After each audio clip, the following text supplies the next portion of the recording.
আজ আমি চলে এসেছি আমাদের মধ্যমগ্রাম কালীবাড়ির মন্দিরে। অনেক দিন এখানে আসা হয় না, তাই এদিক থেকেই যাচ্ছিলাম, তাই ভাবলাম আজকে দর্শন করে যাই। প্রথমেই রাধা মাধবকে দর্শন করলাম, দেখো কি অপূর্ব সুন্দর। আর মধ্যমগ্রামে কিন্তু ভীষণ ফেমাস একটা মন্দির, কালীবাড়ির মন্দির। আর এই মন্দিরে আমি ভীষণ যাই, এখন ইদানিং খুব একটা যাওয়া হচ্ছে না, তবে আজকে যখন ওখান দিয়ে যাচ্ছিলাম তাই ভাবলাম যে দর্শন করে যাই। রাধা গোবিন্দ মা সবাইকে দর্শন করলাম, আর খুবই ফাঁকা ছিল, আমি গিয়েছিলাম বিকালবেলার দিকটা। আমার কিন্তু বেশ ভালো লাগলো। গুড মর্নিং এভরিওয়ান, হরে কৃষ্ণা, রাধে রাধে। গোপাল সোনাদের সকালের সাজ আজকে এটাই সাজিয়েছিলাম। আর এখন হচ্ছে সন্ধেবেলার সেবা দেওয়া হয়ে গেছে, তারপরে আমি সমস্ত ফুলগুলো ক্লিন করে নিচ্ছি আর সকাল থেকে সুন্দর করে সাজিয়ে রাখি। তারপরে যখন সন্ধেবেলায় সেবা হয়ে যায় তারপরে কিন্তু সমস্ত কিছু আমি পরিষ্কার করে নিই। আর এখানে সব গোপাল সোনাদেরকে যা ফুল দিয়ে সাজিয়েছিলাম সেগুলোই সব তুলে নিলাম। আর সকালবেলায় ফুলগুলো থাকে একরকম, আর সন্ধ্যেবেলা গিয়ে ফুলগুলো হয়ে যায় একদম ঝিমিয়ে পড়ে। তাই সব ফুলগুলোকে আমি সুন্দর করে তুলে নিলাম, জায়গাটাও পরিষ্কার করব। আর এরপরে চাদর পাতবো গোপাল সোনাদেরকে। বিছানাটা অনেক দিন ধরেই ফাঁকা ফাঁকা ছিল, তাই ভাবলাম আজকে চাদরটাও পাতবো। আর আমার এক দিদি চাদর পাঠিয়েছে, তোমরা তো দেখেছো, তাই সেই অপেক্ষাই আর কি করছিলাম। দিদি আমাকে ভিডিও কলে দেখিয়েছিল যে একটা চাদর কিনেছে আর কি, পাঠাবে আমাকে। তো ভাবলাম যে একবারে সেই চাদরটাই পাতবো, তাই জন্য তুলে রেখেছিলাম। বেশ কিছুদিন আমি পাতিনি, কারণ বারবার সমস্ত গোপাল তুলে চাদর পাতা অনেকটা ঝামেলারও ব্যাপার। তাই জন্য ভেবেছিলাম দিদির চাদরটা একবারে আসবে, তারপরে আমি সমস্তটা একবারে গোছাবো। কারণ এত গোপালকে বারবার সরিয়ে রাখা, তারপরে আবার চাদর পাতা, আবার করা, অনেকটা খাটনিরই আর কি ব্যাপার হয়। আর এভরিডে আমি বিছানা ঝাড় দিই, নালে না ছোটো ছোটো দেখবে পিঁপড়ে হয়ে যায়। তাও আমার গোপালের বেডে একদমই পিঁপড়ে আমি আসতে দিই না, ভীষণ রকমভাবে পরিষ্কার পরিচ্ছন্ন করে রাখি। আর রোজ দিনকেই সুন্দর করে সমস্ত কিছু গুছিয়ে রাখি, তাই খুব একটা পিঁপড়ে কিন্তু গোপালের বিছানায় হয় না, কারণ গোপালরাও তো সুন্দরভাবে থাকতে হবে, তাই না?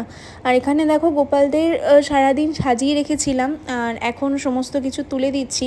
অনেকটা রাতও হয়ে গেছে, আর আজকে এসেছিলাম লাইভে, তাই জন্য সুন্দর করে সমস্ত কিছু পরিষ্কার করে দিচ্ছি। আর এই দেখো সোনা পাপ্পাদের আজকে কিন্তু আমাদের প্রথম দিন, আগের দিন রাত্রেবেলা এসেছে সোনা পাপ্পারা, তখন তো সেবা দিয়ে ঘুম পাড়িয়ে দিয়েছি। আর আজকে প্রথম আমি নিজে হাতে সুখী তন্নব সবাইকে সাজালাম। আমার এত ভালো লেগেছে কি বলবো, এত মিষ্টি মিষ্টি সোনারা, পুচকু সোনাগুলো ভীষণই সুন্দর। আর এই দেখো আজকে সবাইকে সুন্দর করে সাজিয়েছি মন ভরে। আমার তো ভীষণ ইচ্ছা ছিল সব গোপাল সোনারা একসাথে থাকবে, সবার একসাথে ছবি তুলবো, ভিডিও করব। আজকে আমার সেই আশাটা পূর্ণ হয়েছে। আর রোজ দিনই আমি তো ঠাকুরের ফুল কিনে নিয়ে আসি, আর সুকি তার অন্ন বেসেছে বলে আরও সুন্দর করে সবাইকে রোজ দিনকে সাজাচ্ছি। আমার তো ভীষণই ভালো লাগছে।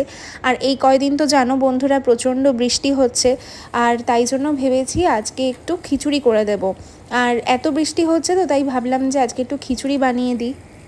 তাই জন্য আজকে আমি প্রথমেই সব ভাজাগুলো কমপ্লিট করে নিচ্ছি। আর এখানে কাঁকরোল ভাজা, আলু ভাজা, বেগুন ভাজা সমস্ত কিছু করে নিয়েছি। আর এখানে মা করছে হচ্ছে খিচুড়িটা, সবে মাত্র বসিয়েছে। আর এত বৃষ্টি হচ্ছে তাই ভাবলাম একটু বৃষ্টির দিনে খিচুড়িটাই করলে ভালো হবে। আর রোজ দিনকে তো আমি অন্ন দিই, তোমরা জানো। আর এই যে দেখো ভেজে ভেজে আমি তুলে রেখেছি। এখানে আলু ভাজা আর পটল ভাজাটা হয়ে গেছে, বাকি ভাজা হয়ে গেলে তারপরে সমস্ত কিছু করে দেব।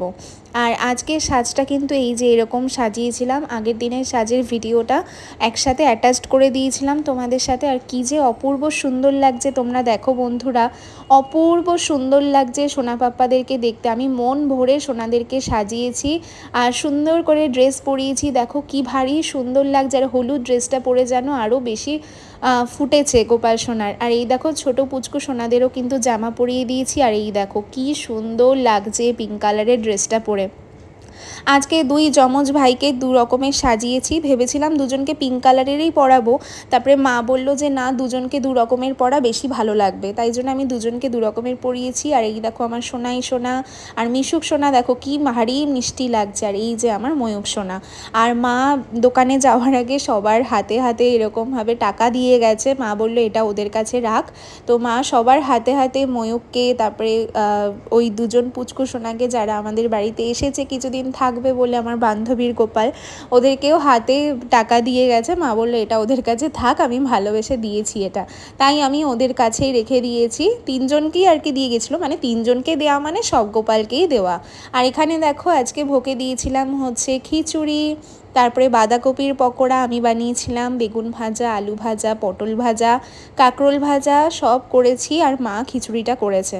আমার আজকে ভীষণ ভালো লাগছিল, কারণ সুকিতার অন্নকে সুন্দরভাবে সেবা করতে পারছি, আমার তো মনটা ভরে যাচ্ছে। আর যেহেতু বৃষ্টির কারণে আজকে খিচুড়ি দিয়েছি, আরও বেশি ভালো লাগছে।